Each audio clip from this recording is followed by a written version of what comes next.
Oh, okay. So I'm live. I'm sorry. This is one of my first times. Hello, everybody. I am Desiree B. Stevens. I am the founder of Make Shift Happen. What is Make Shift Happen, you may say? Well, it's an online healing community for aftercare when we are doing our deep healing work of anti racism and anti oppression. So, with that, I would like to have all of the other amazing humans come on and join me. We have Jen Buck, Future Kane, and Dr. Marjorie. And I would love for you guys to introduce yourselves and tell me where you're at in this space of your anti racism work, your anti oppression, liberation, and healing. I love this. Good morning. Good morning. Morning. All Well, right. I can start. Should I start, Desiree? I would love for you to start. Go ahead, Jen. Okay, good. So I'm Jen Buck, and I am an anti-racist. I have been in the DE&I space now for about 20 years. I was many years ago, actually, in a startup environment, put through a training course to be able to train this to the staff. So I have continued to train that to clients over the years. I have not been training it for money over the last 2.5, 3 years, but I do hold community workshops with white women to help them understand how to look at the past and see what we've done and be better in the future. So I've taken it in a different direction, but I'm still doing the work.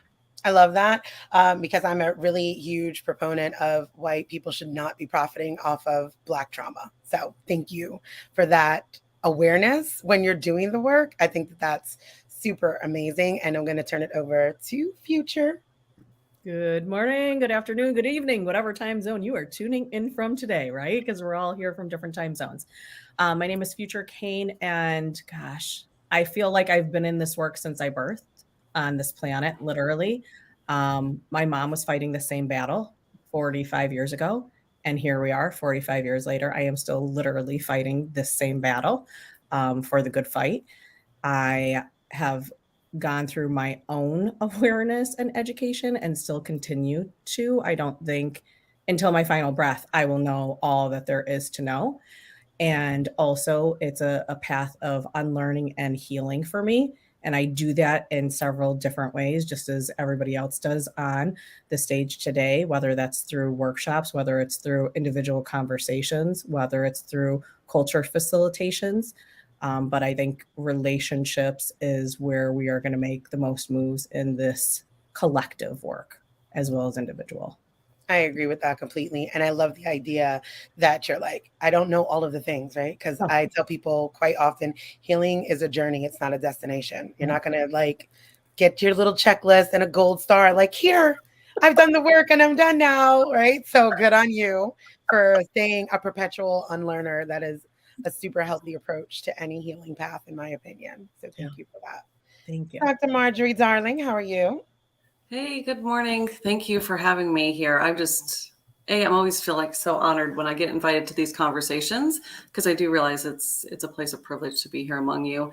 I would like to say I had this altruistic motivation for starting this work 20 years ago, but it really was I spent 20 years in the Air Force, and they plopped me in the middle of Montgomery, Alabama, in 2001 and said, you're going to be in charge of all minority officer recruiting for the Air Force. And I said, no idea what that is. And by the way, you're also going to be the collaborator and the representative for all the HBCUs. Didn't know what that was. All the HSIs. Didn't know what that was. Had never been in the South. And so this is my job. So you're like, Roger that. And then they said, okay, you got to go to Tuskegee University. I went, have you looked at me? Do you think that's going to go over well? Like, how could I possibly represent that historical institution, but let alone everything that came along with Tuskegee University and Tuskegee experiment. So this ended up being 13 years of my career. I spent 5 years at the Pentagon doing this type of work, and it's just continued on because once you see the trauma and you see the traditionally marginalized communities, especially in the South, not that it doesn't happen everywhere, but it's especially in the Deep South, how do you walk away when the dignity and sanctity of human beings is still being traumatized every day, over and over again, generationally? Yeah, the South is homegrown racism, right? Like, Right. It exists everywhere else, but it is. It's alive and well, and I'm in the middle of it still in Virginia. Yes. Yeah. Yeah. It's a very, I now live in the South. I'm from the Northeast. I'm born and raised in the South Bronx myself. And yeah, the South is a whole other. So thank you. Thank you for one, recognizing that, stepping into the space, saying, hey, I don't know these things and I want to get into it, because that is something that does not often happen inside of, right, when white people are placed in this position of power. It's power over, not power with. So I truly appreciate you recognizing the power that can come with coming alongside the communities that are most impacted by supremacy culture. That is Absolutely deeply appreciated. So thank you for those lovely introductions. Again, this is a passion for me, and just, I also want to thank Dan Roth for giving us the space. Yes, and absolutely. right, like round of Dan. applause. This is a man who's like censoring, women and femme voices and like marginalized people, using his platform in this sort of way, in a very real way, especially for someone like myself. You guys are heavy hitters. You've been in it for a really long time. And as far as career wise, it would see, like I am the neophyte, and I'm good with that. Like, right. Like, because you need fresh blood. And I spoke earlier with Future, and I was like, I think that a lot of people get left out of the DE&I space. And I spoke with Jen too. And I'm like, y'all left the hood out of it, and now the hood is here. Good morning. So as we're having this conversation, I don't want to do it as like so just let's talk. What is your work? What does it look like? What does a healing look like for you in anti-racism work, right? Because that's what this is about, healing as a path to ending racism. What does that look like? What does that feel like? What comes up in your body? Where are we at with it? Ooh.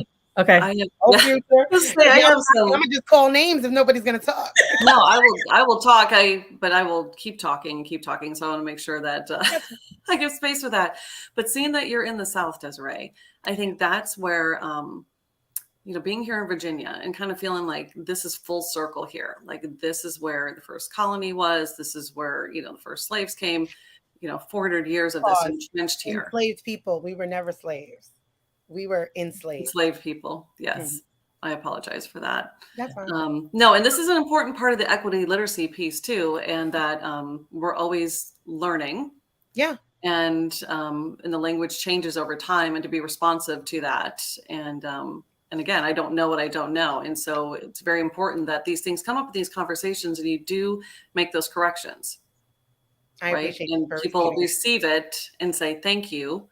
And correction made, and I will not make that mistake again. I hope, right? And you may, right? And that's right. Absolutely okay. And I mess up all the time, so I'm sure that's something will happen with that. But I feel like energy-wise, right, epigenetics-wise, trauma-wise, generational trauma here, it's still heavy. So I do ask that question when I move through these communities here in particular. Is like, how can people heal what is still in their face every day, which still exists for them? Yeah. I don't know. That is a very, very real question, because I think very specifically for Black Americans, right? Because Black encompasses all of African people throughout the diaspora, right? Like, and I think that people don't necessarily recognize that, right? Like Blacks are Puerto Ricans, Dominicans, Brazilians, like all of those people, like throughout the diaspora, and who were kidnapped, trafficked, and utilized and enslaved. Right. But very specifically for Black Americans, and I think what gets left out of the conversation is we're still here with y'all. Yeah. Like every day.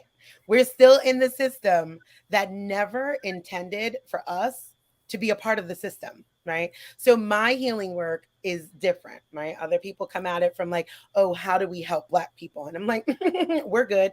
How do we help white people heal, right? And so like the way you asked that question, I asked white people, who were you before you were white? Because very much so, white people come into DE&I work and like that savior complex Right. comes over, like, oh, I see that this is so terrible. And I'm like, okay, but can we get to the root of it? Right. So like my work is based on the 15 pillars of white supremacy given to us by Tema Okun. And it's foundational for every single thing. People, you can look that up, right? It's perfectionism, sense of urgency, defensiveness, quantity over quality. It's all of these really, you could see how deeply rooted it is in supremacy culture. So my healing work comes from dealing with white people and starting there. Because when you think about the sociological tenets of culture, and you think of traditional foods, traditional dress, traditional religious practices, spiritual practices, traditional dance and language, that does not exist in white. White is a political, socioeconomical stand, and that's it. So I begin there with my work and help them dismantle that and start seeing themselves in their full humanity. Because when white people can see themselves in their humanity, they won't struggle so much to see every other person. Right. It is the lack of that. So that's me. So I'll bring up something that Desiree, you've done to really impact my life. So backstory for everybody, Des and I have been doing for, I guess, about a year and a half. We're on a break right now, but for about a year and a half, we've been holding once a week a room where Black women and white women come together, and we have the conversations that most white women are afraid to have, and most Black women have been waiting to have, right? Yes. And so it's a really healthy space. It's a place where there's a lot of learning and growth, but that's also a space you can expect some growing pains in, right? From a lot of the women, white women, who are hearing these truths for the first time. And so one of the things that really got me with Desiree is this question: who were you before you were white? And here I'd been doing the work, and I'm super open to always being in a learning space, but no one in exactly 24 years of having this certification and information under my sort of professional belt, no one had ever asked me that. And I stammered and stuttered, and because you're that good, I stammered and stuttered and had no idea. And then all of a sudden I realized I had different work to do. And that's the thing that really became an eye-opener for me, because I'd been doing the work directed in one really space or direction, but none of it was ever going to be fully healed unless I could take that same effort and energy into another direction as well. And it was learning about my heritage, understanding. One of the things I said to Desiree one day on the phone, I don't even know how to cook my own food when it comes to, or music. I don't know what's even popular. I don't know anything about, my heritage and background. I knew nothing. And she said, well, that's the journey. That's where you start. And that's what I started doing. I started doing the research. And I'll tell you, it is a constant challenge to strip yourself of the white coat, because whiteness doesn't exist, and to really lean in and adopt who you are. It really starts to open things in a different way that I never expected in all these years. So thank you, Des. Thank you, Jen, for taking the call, because it's uncomfortable, right? And I'm excited to get back to our clubhouse room. I think we said January we were going to start out. I think it was the second week of January. So if anybody would like to join, it's in the Makeshift Happen, Makeshift. And yes, it is a play on words, because I'm that person. Make Shift Happen clubhouse, like group space. And we'll be doing that back again on Thursday evenings. But honestly, thank you for answering the call, because of these pillars of white supremacy, too often white people come at it from that, right? Like, I got to get this right. I got to do it right. Where's my anti-racism checklist? And I'm like, I'm not giving you a workbook. You will get 0 gold stars. Like, okay, because that's whiteness. That is whiteness, right? Like, it's constantly, I attack whiteness as a system. Nobody can change the skin they were born in, right? So I don't attack people. Sometimes this gets confused on my TikTok, and I'm like, no, my mommy's white.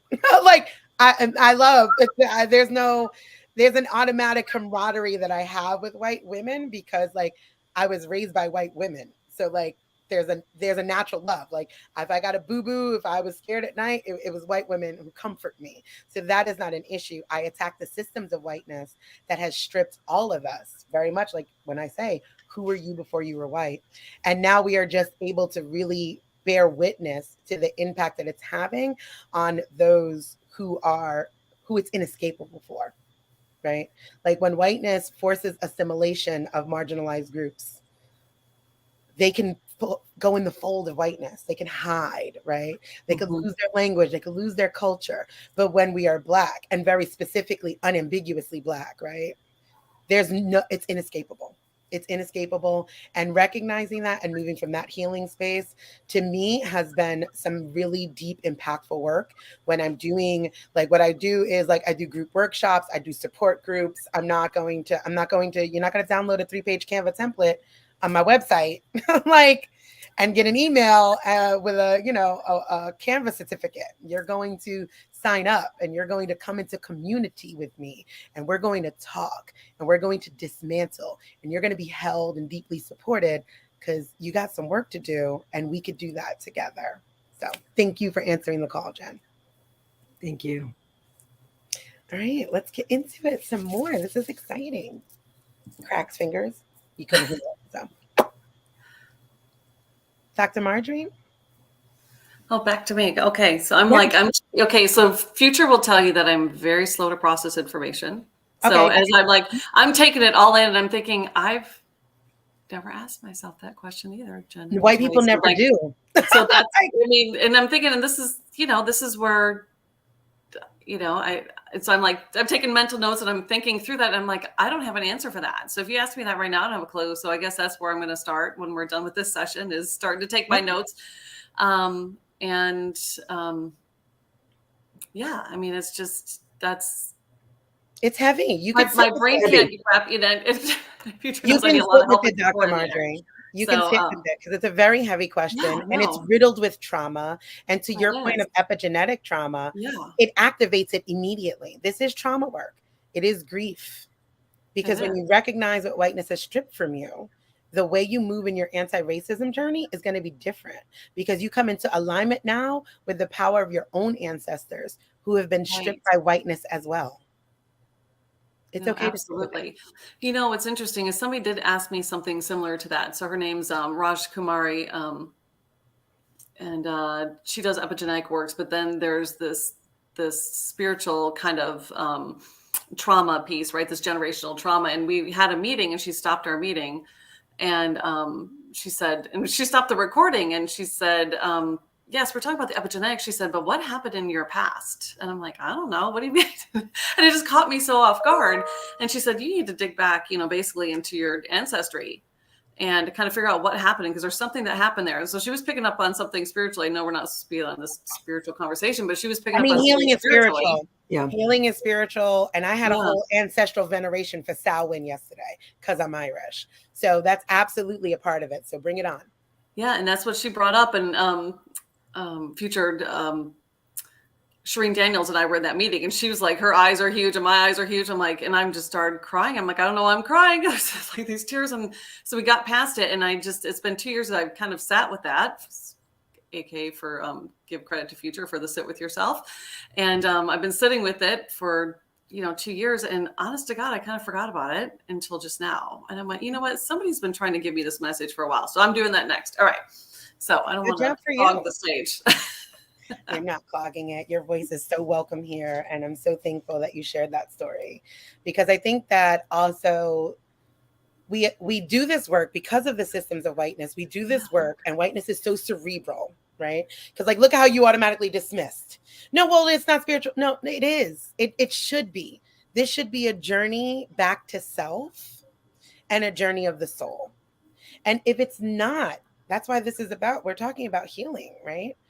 If it's not going to be sacred work, if it's not heart-centered work, I see more and more white women coming out with anti-racism education and white men and getting paid. And I'm like, who are you? You haven't even figured out what whiteness has done for you. How can you tell me what it's done to me? We're talking. The global majority is speaking. We don't need you to talk for us. We are speaking. So it is absolutely spiritual work. So please, absolutely sit with it, take your time, reach out. I will hold your hands with glee and walk you through the trauma that is going to happen, right? Let's see, there is a question here. I want to learn more on how to address this and approach the conversation from an educational standpoint. I'm going to need you to offer me more clarity. Address what and approach it to whom? Because quite often white people will step into these spaces and want to have conversations with Black people. We already know you need to be talking to white people. Like, that's the work, that's the lane. But if you give me more clarity, I'll give you a better answer. Okay, I have a couple of things Yeah. to say about all this. You had talked about how it's spiritual work and soul work, okay? And I don't disagree with you on this, but here's what I do believe in my heart and what I have seen for many years on this planet. There are a lot of people walking around, as you just pointed out, that don't even know who they are. Yeah. So to get to the soul work, you have to dig deep and probably ask that same question 5 layers deep of who am I, but really who am I? Who am I? To dig through your beliefs, your values, not the one the system has given you, Right. not the one society has given you, not the one your family has given you, your own. And that's why, Desiree, I'm like you. I keep telling people you need to sit with yourself, because if you sit with yourself in those silent moments, you will find something that you never found before. And the problem or issue, I would say, with people deflecting and rejecting this work is because oftentimes people, I'm going to misquote myself, but it goes something like this: we are Houdinis of sitting with and through our own emotions to the point we will do anything to escape them. Mm-hmm. Okay, because it is so true. And it's so true because, Desiree, you will attest to it. And I'm sure all the women here can attest to this, that the moments that I had to sit with if I told you, or I'm sure any of these women have told you the stuff that we had to go through, it has been painful. I've had to drag myself through the mud, tears streaming down, uncontrollably, harm, pain, to really shed a soul in order to get to my own soul and spirit to see who I actually was. Yeah. That is the work. And a lot of people don't even want to go near the edge to dip their toe into the pond, into the pool, into the ocean to actually do the real work, to then center ourselves on our own healing and our individual and collective wellness. Agreed. Absolutely. Agreed. And that is that deep shadow work. And that's really where it comes from. And there's no checklist. No. We don't get to call ourselves, oh, like I'm an ally. First of all, we don't need allies. That's a war term. And unless you're ready to go to war, stop using it. You don't get to self-claim, right? These spaces, and you have not done that deep work of healing. And for me, that is the only way to really come into it, right? Is thinking globally and acting locally. Like, how is this this is a grand scale. Anti-Blackness is global, right? We're not dealing with it like from North and South racism. This is not that. Anti-Blackness is global. In every single community, the most unambiguously dark person in there, which would be an unambiguously Black person, is at the highest risk of harm and systemic oppression. And that is global. So when we're just looking for how do we change this? Who do we vote for? Vote blue no matter who. And we're just trying to do that. We're not really doing the work, right? It's it's busy work, as the elders would say, right? It's busy work. You're not really doing nothing. You look busy, but nothing has shifted. Nothing has changed. And we can notice that, right? Because the bar, unfortunately, is in hell. As far as this work here, it's but you're not enslaved anymore. And I'm like, we should have never been. What? That cannot be the precedence. This cannot be the bar, right? Oh, well, we've integrated.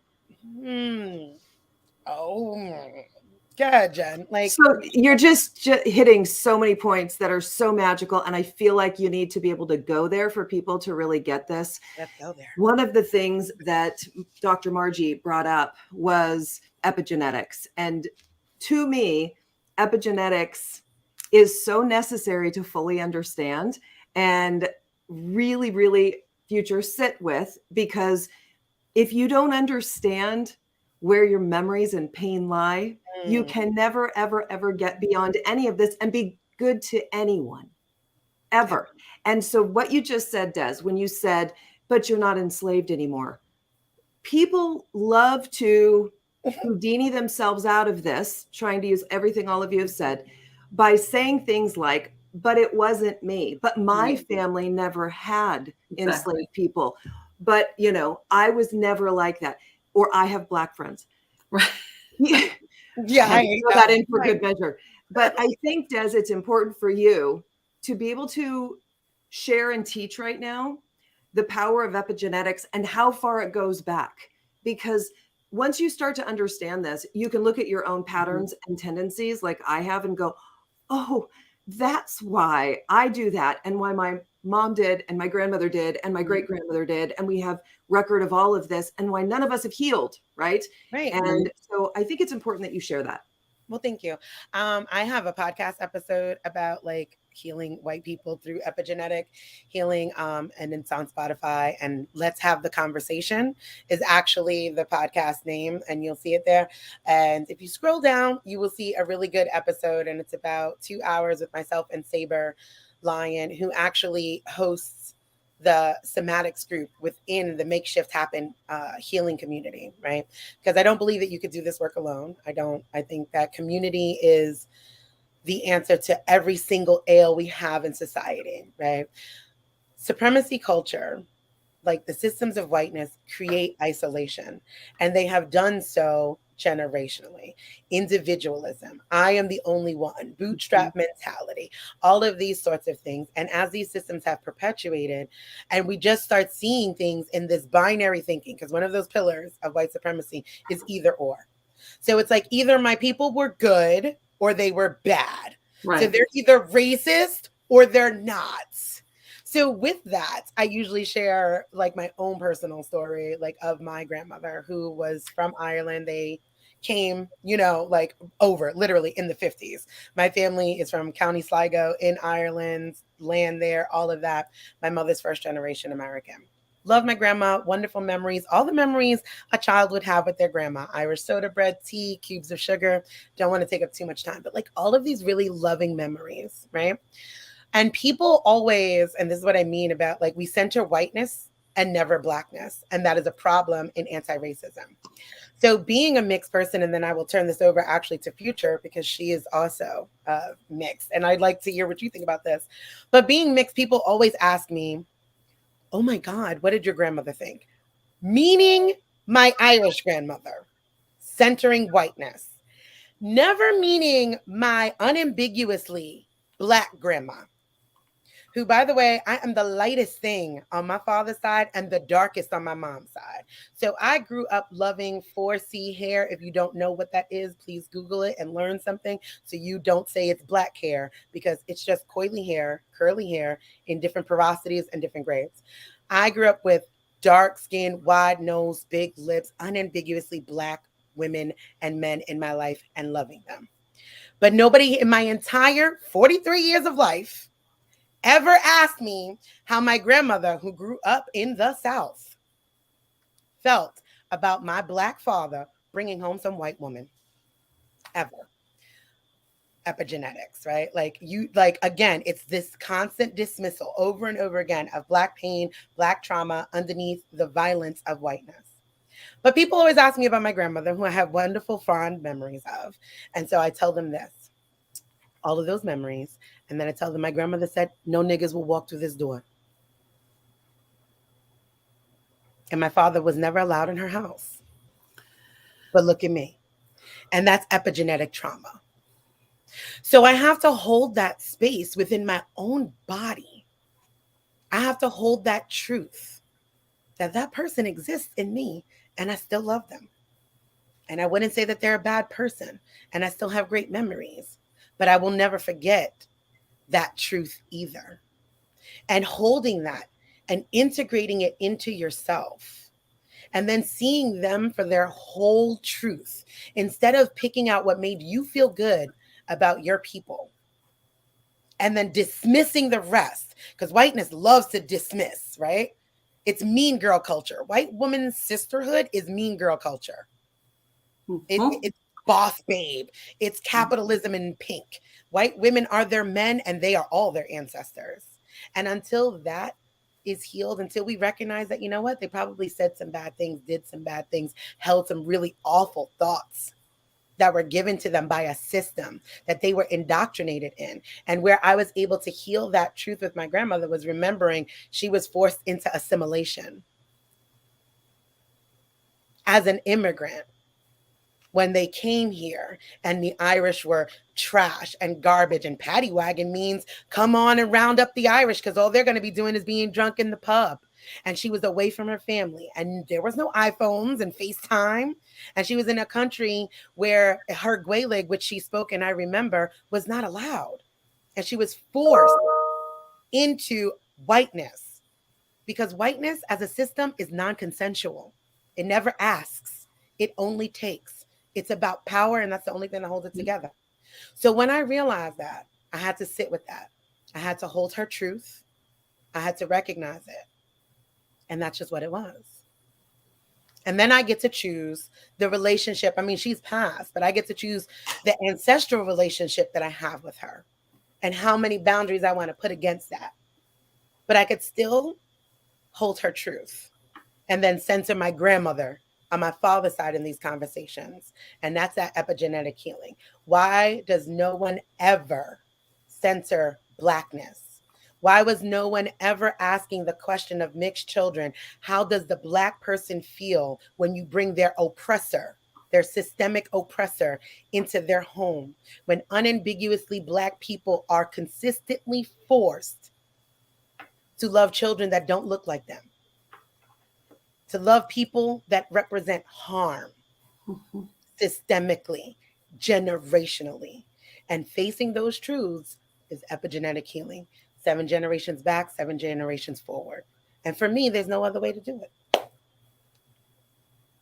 Hi, Jessica. So with that, I'm going to take a deep breath because I think that this was all very heavy. So I suggest a little somatics. Touch yourself. 5, 4, 3, 2, 1 countdown. 5 things you see, 4 things you smell, 3 things you could taste, 2 things you hear. 1 really deep breath.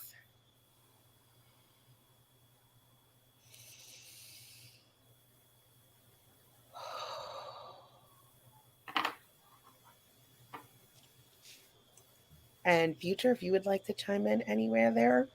Okay. So I love that you did that because technically I'm a certified yoga instructor. So breath work is super central for my being. Okay. And I always say when you're inhaling and exhaling, it's surrendering to the sound of your soul. And that's what it is, right? It is a breathing in and exhaling out, to exhale whatever is not needed in that moment of time and to center your joy, your peace, and your happiness. So thank you. Okay. Thank I you. appreciate it. Okay. So again, we're going to go to these pillars, right? The white culture pillars, because we focus in, like you said, the binary, the either or. And it's not either or, because I don't know one person in my family, in my connections, in my friend group, in my colleague group, whatever you want to say, that I could say they are all good or they are all bad. No, right. That's the reality. Now, our memory oftentimes, because of the trauma, this is proven with psychology. If we go through very traumatic things, it will filter out and literally block out the memory of the awful things to the point where you black out and you can't even remember them yourself, because your own being filters through to protect you and to protect your memory, because it continues to live there. But that doesn't mean that just because you can't remember it, it's still not living and breathing throughout your body and your being. So when you talked about your family, and I think I will probably get in this with one of our hosts for my next show. I know this for a fact. Okay. Okay, so I'm not going to dive too deeply on this, but Okay. I will say my mom's family, which is my family too, is like you, and they were assimilated too, because my great grandfather was from Naples, Italy. So essentially, Italian people weren't treated great in this country either. Okay, No. if we want to look back at the history. Now, I'm not saying they were treated as bad as the enslaved people. Okay, No, for Black people, it's inescapable. That's just Correct. what it is. But somebody's known to look like you, got reclassified as Negro, okay. and felt that pain. So, yes. Correct. Right. So they weren't treated kindly either, which that in itself gives me a lot of pause, because it's oftentimes what we see in society is the people who have experienced othering are also othering people. Yeah. So you know that feeling, what it feels like to be othered, but yet you are then going to do that impact intentionally to another human being when you know what it feels like. And that is part of the work, right? That's Yeah. a big question that you have to sit with yourself on. If I know what it feels like to be othered, then why do I feel the need to other people if I didn't like the feeling when I was othered? So what I will say about this is my family was similar to yours. And my grandmother and grandfather did not want my mom, who was white, to marry my father. So much so they never showed up to her wedding. I wasn't allowed in my family's house for years. Oh, wow. So there is a lot to sit with and to sit through. And at the same time, with all that pain and harm and trauma inflicted and caused, I still have a love for the family and an empathy for, because what I've learned from people is with relationships, you can come to an understanding of another human being, and you can come to love them and see them not for the color of their skin, but for the character of the human being, which is exactly what Martin Luther King kept preaching, that we have to put all these things aside and start looking at the character and the actual being. So I think if you have time and patience and can do your own work, the relationships can mend and turn into something beautiful. So that's what I'm going to say, because I don't want to go too deep into it, because I know we'll probably get into it on an episode. So I'm going to pass it back over to you, Desiree. I think Des might be frozen. Okay. It looks like to me. And Dan, we're going to go ahead and let you do your magic behind the scenes and see what's going on with Des. Dr. Margie, do you want to jump into this part of the conversation while Des gets back in? Yeah, I do. So the othering piece is, very interesting that you brought that up, Future, because, I think we see that a lot, right? And so most of these communities, like you're saying, the Italian communities, mine was Polish and Lithuanian, and some of the worst behavior I saw was from them towards other groups, right? And other populations over the years, despite the fact they have been othered. And I think this is where people get kind of really wrapped around the axle when we bring up, God forbid, the word critical race theory, without really understanding that it's not critical theory. The critical race theory, there's 7 components to it, but one of it is that interest convergence piece, right? So it's that othering piece. It's unless a person's interests align with what is going on, it's not important to them, right?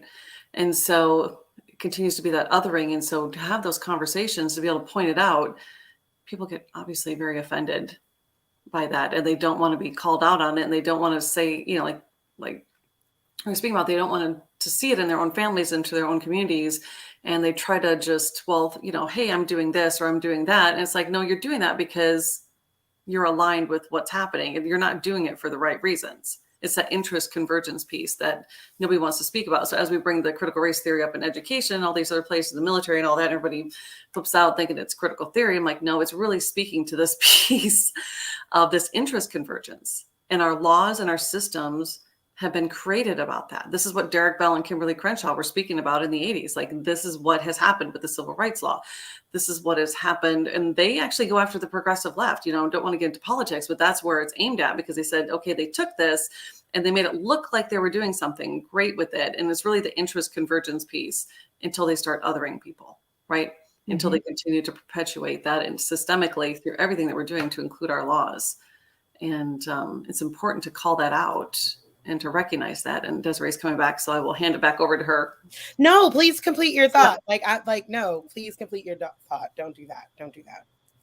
No, I think that, I was winding down my my thoughts on that, because, we see that everywhere. And I don't know where in the South you are, Desiree, but, we continue to just see that here. And Future and I have talked about this where I'm at, because there's still things that people are trying to preserve here. And saying, well, it's really not harmful. It's part of my history. And I'm like, well, what do you do? What kind of history are you talking about here? Right. What does that mean to you? Right. What does that mean to you? I'm not sure that they know. Same thing. I don't really know with some of my ancestry and things like that I need to delve into. Well, I think that I would love to have that conversation with you, being now that you're new to the South, separately somewhere, because, I hold space for multiple truths, and they're right. And it is their history, right?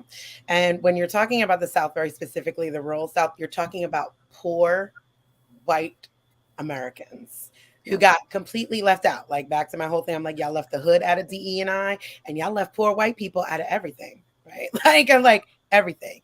Your advocacy needs to, like I said, global view. Think globally, act locally, and it needs to be from the hood to the holla. And if it's not, like, if we're only dealing with middle America and upward, you've left the majority of people out. And that even includes white people. People have left the majority out. So it's like the only thing that they have to cling to. And unfortunately, that is, their homegrown racism, or the idea, like, it's the high school guy who won the championship and really just never had anything else in his life thereafter. And like, their great grandfather fighting in the Confederate War for like states' rights is all they have. Yes. And it's all they have because of whiteness. Black people didn't do it. I'm like, it's not us, fam. Talk to white people. That's what, stop talking to black people. Talk to white people. We didn't do it to you. Congratulations for your great grandfather. I too don't believe in an overreaching government. Part of that was their ass overreaching to own my great grandparents. So same energy, right? So like, I think that, again, quite often when you get white America and the people that are usually in these positions to talk and speak, they and it's so ingrained in white culture to shame. They just, stupid country people, this, that, and the other. And like, Trumpers, or do whatever. And it's always disparaging, which is like the point of this, right? We're talking about healing. Are you listening to them? Have you ever listened to them, or have you just isolated them because you're the better white person? And you're not, because you're all dangerous to us. Every single one of you, whether you have a wonderful interpersonal relationship with Black people or not, your existence, and because of the supremacy system, you're dangerous for me. Because you exist in a white supremacist system that was created to keep you isolated, right? Whiteness is a creation. Recognizing your own racial identity first. That wasn't created for us. And that's, Des, if we bring this in to the teaching that you've done, that I've watched you do, that's the trigger for white women. Yeah. It is the flash point that they are not trusted and that they are not safe to Black women. Right. And people, white women Black men too. handle it. We're not leaving Black men out of it, because Black men more so. Yeah. Black men more so. Black men more so. Historically, epigenetically, white women tears have harmed Black men violently, specifically. I never leave them out. That's patriarchy. That's white patriarchy. That's white feminism. That pits you and white men against each other. Black men are me. I can't have a conversation and we just talk about Black women when it comes to white supremacy, because white women harm Black men at exponential rates. So we can't forget that. And no, and that's just an existence of the supremacy culture. Here's the other thing I want to bring up too. What people probably should sit with themselves and unpack too is the superiority. Okay. So, and that is layered and so deep, because if you think about it, there was superiority with the invention of skin color. Then it's family names. It's where you live. It's your religion. It's how much money you have. Yes. It's your kids. It's academics. Right? It's always I have to be winning and you have to be losing in order for me to be successful, instead of looking at the world as there isn't a scarcity, there's actually an abundance. And if we collectively come together and aren't fighting against each other, we can all win. We can all be successful. We can all be happy. We can all be well. But all the facades in the matrix has people thinking fear, shame, doubts, I can't, instead of a growth mindset of I can. I have to change my mindset. I have to change how I have viewed the world and what I have believed about how it functions and how other people function. And find the people who are actually going in that direction. And I will do unconceivable things, but the system doesn't want you to think or act and take action on it, because then the system loses. Right. And the system is held up by us and our complicit behaviors and believing that we could reform it. Like, that's like, no, it's working just fine, guys. Newsflash. It's working as it's supposed to. It is a scarcity energy. Is anybody on the panel Indigenous, Latina? As an Afro-Latina, I'm always dealing with people's idea of what a Latin person is supposed to look like and disregard my history because I don't. That's a very real experience of all of us. Yes, unfortunately. No, not as in I'm Latina. But yes, that happens. But that's anti-Blackness, Jessica, because I'm looking at you, right? Because if Jen turned around and was like, "Oh, I'm Latina," oh, they'd love that. Wepa, mommy. They love that. They love that. Anti-Blackness is global and in all of our communities. People have made everything's like topsy-turvy, right? Like the closer to white it is, everything like white is right. So that is what you're suffering from. Yes. Anti-Blackness. That's it. And that's the work, right? Like coming at it from really censoring Blackness. White people need to be remembering their racial identity first. Like that's it. You need to know. I'm sorry, go ahead, Jenma. No, go. I'm sorry. No. You need to remember that you are white first. And it was created for you. It was not created for us.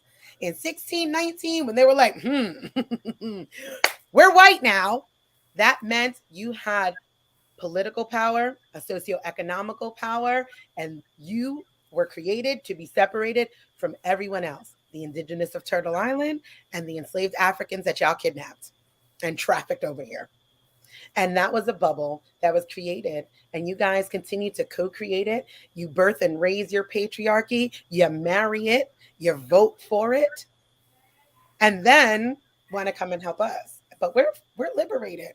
We're free from that space because those systems are created for you guys. They impact us because you don't do the work of healing who you were before you were white. You don't do the work of sitting with what whiteness has stripped from you. Okay, I'm going to add, people need to go back and do their history too, because guess what? Even what the definition of whiteness is and who was allowed to be considered white, if you look back early 1900s, some of y'all are sitting in here screaming, I'm white. No, you weren't. No, fam. You just became white in like 1973. Okay? Because they needed the numbers. So That's it. you two didn't have a ease on down the road path here. It was, we need more people. Mhm. So we're going to change it. And they're looking into doing it right now. We're watching it, not looking into doing it future. We're watching the expansion of whiteness in Correct. real time now. Watch the census. Give me 5 Watch years the left. census. Watch Yes. it.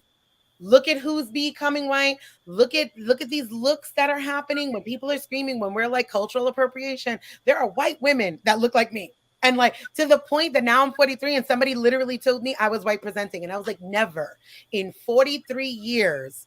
That's because there are a bunch of younger white women who are trying to look racially ambiguous and expanding that definition. We are seeing North Africans now be called white, Middle Eastern, and it's literally because whiteness is nothing but socio-economical, political power. And that's the only thing that holds it together. And I think it's important, Des, too, that we stop having white women go to you and go to Future to have you explain all of this. Right? Oh no, come to me. And well, no, listen, I want them to learn from you. That's Like, I don't want them to center themselves and make you their encyclopedia. There's a real problem here that white people are not talking to their own community. Yeah, I don't need, for me though, I hear that. I'm good on white people speaking for me, right? So I can't speak for Future, and Black people are not a monolith. What I am going to say is come to me, come to the source. Here's what y'all need to do is learn boundaries. Go to the Black people, the indigenous people, the other people of color that are doing the work, pay them for their work, and listen to them. I do not need, have y'all ever played telephone? Remember that game in school? And I say something to you and then you say something. By the time, I don't need white women speaking for me, ever. There's never been a day in my life, have you met me, that I need anybody to speak for me. So no, the thing is a boundary issue. Is what happens is they'll watch something like this and they'll be like, they'll go to the Black person that's like, don't talk to me. But Desiree said to ask, but I said, ask Black people that are doing the work.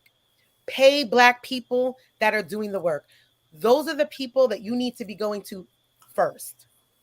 Because I don't need a white woman who's going to interpret it. And white women's natural socialization underneath white patriarchy is to make it comfortable, right? Because one of those pillars of supremacy is the right to comfort. So they want to change my words. They want to be like, but no, I said what I said. And I said it with my chest. This is what I mean by you left the hood out of DEI. I said it. And I said it again. And I'll say it tomorrow. And I'll say it 3 more times today. And I'll say it when I get off of here and go on TikTok. I'm going to say it. So like the thing is a boundaries issue. Go to people who are doing the work. Pay them for their work. Don't go to your Black friend and be like, girl, I was listening to No, you weren't. No, you weren't. Go to my website and book a session or come join the community. So that's the thing for me. Do not go to white people doing the work so they could try to interpret what I said. I don't need an interpreter. I'm speaking. That's what I'm gonna get that on a t-shirt. I'm speaking. So no, go to the Black people that are doing the work. Go to indigenous people that are doing the work. Go to the marginalized people that are doing the work and pay them. And what activates, because I could already see and feel the tension of white America as they're listening to this. What's activating is all of your indoctrination from the alt-right that told you, see, I told you they were going to destroy the white family. They were going to take away all of the business from white folks. We don't want to do that. We have a global majority. If we wanted that, we could take you out now. Like, we're the majority in this country too, if it wasn't for the expansion of whiteness. So like that's not what we're made of. We're literally looking for healing. We're literally looking for co-creation of a world that is liberated and no oppression exists. Wherever you have seen oppression globally, you will find Black people. You will see the Black Panthers in Ireland. You will see them in Palestine, Israel. You will see Black people in every single, again, center Blackness. We always center whiteness. People want to throw the 2 white people that march with King. I don't give a damn. Globally, you will see Black people helping any other group for their liberation. Start centering Blackness in your life. It's not because we want to take over. It's because we're speaking. That's it. Ask me, pay me. Okay, so here's what I'm going to say. Yeah. Jen, I like your comment because I think it's a twofold. And Dan, you might be able to quote me better, but I know I said this. I either said, we are not your Google or Black women are not your Google. Okay. Because I can't even tell you how many DMs I get. Let me repeat this again. How many DMs I get with just questions. And now my answer back has been to people, have you Googled that? Have you, like, whatever search engine, right? Your answer back needs to be your pay tags, because I don't need them to Google anything that white people have put on the internet for more misinformation. Here's my pay tags, book a session. Right? So that's what but some people are so used to coming to Black people, asking questions, and Black people, because we are very collective as a community, because we are very caring, because we do care about humanity, we will give. That's what we will do endlessly. And people have gotten conditioned and programmed to that's what it is. And the reality is that's what it should have never been done, because people just took, and they'll keep taking and think that you don't have to live too. So we all have to live. And yes, we should be paid, because this work that many of us have done and are doing, we've done for decades. Yes. Decades. And it's part of your own epigenetic healing to do that. It's your own restitution. And as we're about to wrap up, though, because I know that Dr. Marjorie has a prior engagement, I just want to say thank you so much for being here, for sharing, for doing the work, for sitting here uncomfortable, because you and I have never interacted, and I know it people uncomfortable. So drink a lot of water. And reach out later, because I'm happy to sit with you with it, because I know who I am. But thank you for being here. No, I think Future could probably testify for me that I'm not uncomfortable at all. Actually, I come to these conversations, have willingly, and they need to be done. We need to be able to model this in a way so other people feel like they can start having these conversations, right? So it's important. I love that. I'm not easy to rattle. Good. Okay, so if we're wrapping up soon, because I want to hear your thoughts too, Dr. Crow, before you leave, on this path of healing, because we're all harmed in this, right? Like if everybody wants to say, but I'm not harmed, nah, boo. Yep. I'm sorry, you too. Yes, you too. That's what it needs to be on the shirt. Yes, you too. Oh, I'm gonna do that. Okay. Yes, you too. Yes, you too. So, what advice would you give to people for their own healing journey? If you could give any advice, what do you think it would be from you? That's the $1 million question. If I could give any advice, because now I'm rethinking everything after this session. But yeah, I think I've always said, to kind of start where you stand. So this is basically what we've all been saying, is that you have to start where you stand. It's complex, right? It's not so simple. I think people want very simple answers to things, and could take your whole lifetime to unpack, and maybe then some, how to do that. And Future, you're great about reminding me, like, what are you doing for yourself today? And I'm like, nothing. Nothing. I've done nothing today to help my healing. So today I will definitely take some time. So I think, before I can help anybody else heal, I have to start with myself and start where I'm standing, and continue to do some of that work that Rajkumari Neogi, encouraged me to do a couple years ago on the epigenetic side of things, and to dig into that. So know thyself, right? That's the big question. I love that. I love that for you. Well, thank you for letting me be here with you today. And I'm sorry that I'm going to, but if you're wrapping up, I'm going to be a little bit late. Because I do want to hear the outros, but if you're gonna be on for quite some time, I do have to go. But I think that we all had something to do around this time, so I think being able. So I will stay put then. I'm gonna stay. I want to hear what you have to say. Okay, so as we round out, I think that was a really wonderful question, and I think that we could pose that to everybody. So Jen, you want to hit us with that answer? Sure. So, kind of continuing with what I was starting to say earlier, I think it's really important that we start doing our own work. and we start doing it within our own community and stop waiting for someone else to give us validation that we are a good white person. And instead of going to the Black community and asking for that validation, do your own work and be willing to look at historically what you have been a part of, whether that is reading books about history and what we have done to other human beings and how that continues to be reflected in today's interactions, today's laws, today's purchases, transactions, the system. I think it's really important that we go in eyes wide open and we do the work in our communities. I think that's really huge. And in January, if you want to come back and join Desiree and I, we bring white women and Black women together on Clubhouse. And it's every Thursday night at 7 p.m. And it's 1 hour of us just being real and honest and raw. The only way we get better is if we're able to honestly look at the past and start to make changes and commitments in the here and now. And it's those commitments that start to change the landscape of relationships. Okay, I have a question. 7 p.m. What time zone? Eastern. Okay. Don't forget Sure, it. answer your own question, darling. Okay, so I'll answer my own question, and then I'm going to have Dan put something. I'm going to have you go, and then I'll have Dan put something up, and then I'll come back and do a blip to end it too. Is Sounds that okay? perfect. Yes. Okay. What would I do for my own healing?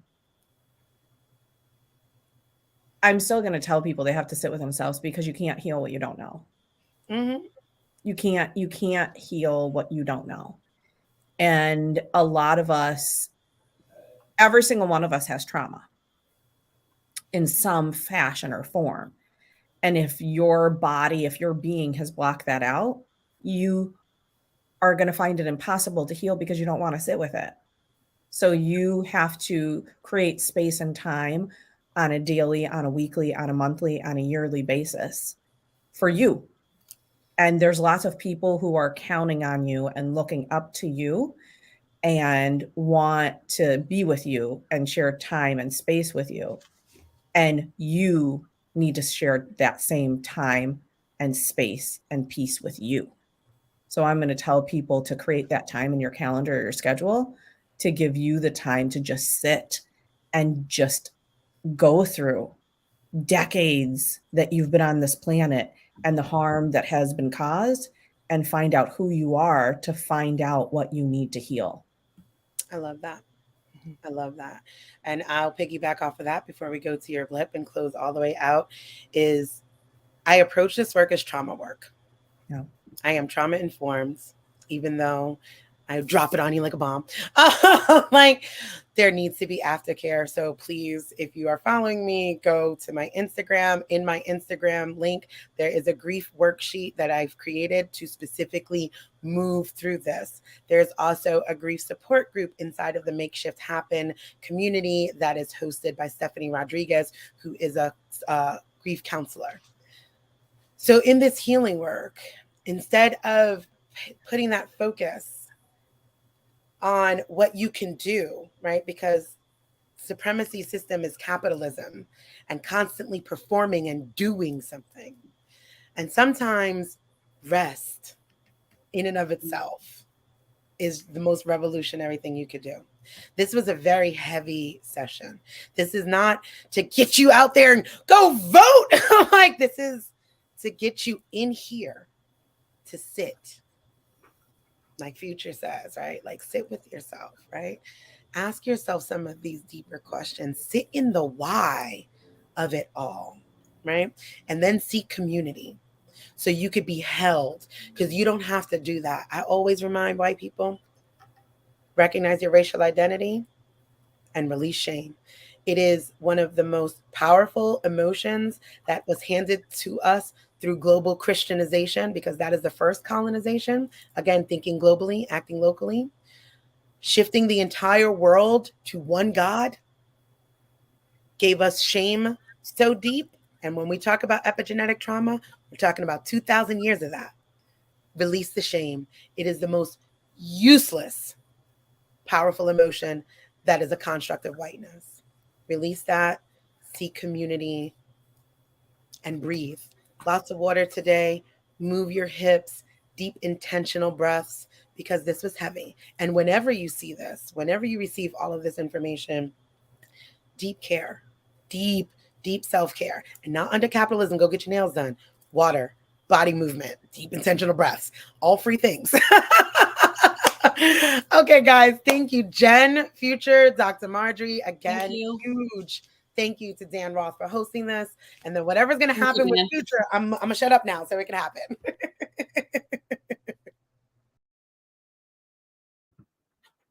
Okay, thank you so much. So this was a beautiful conversation that will continue.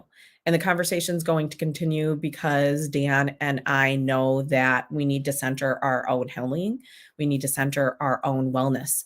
So for the next few months, we will be bringing on a beautiful collective of many different people, many different races, many different cultures, many different professions from all across the world to come on and share space to talk about healing in this day and age of this continued COVID pandemic that we're all living through. We are going to share space to talk about actionable items that we could put in place today and tomorrow and the next month for our own wellness. And we are going to hear people who have tapped into their own social emotional intelligence to lead in a way that many are not choosing to lead in, because we can do this collectively. And that is what we believe. So I hope you will tune in tomorrow with Dr.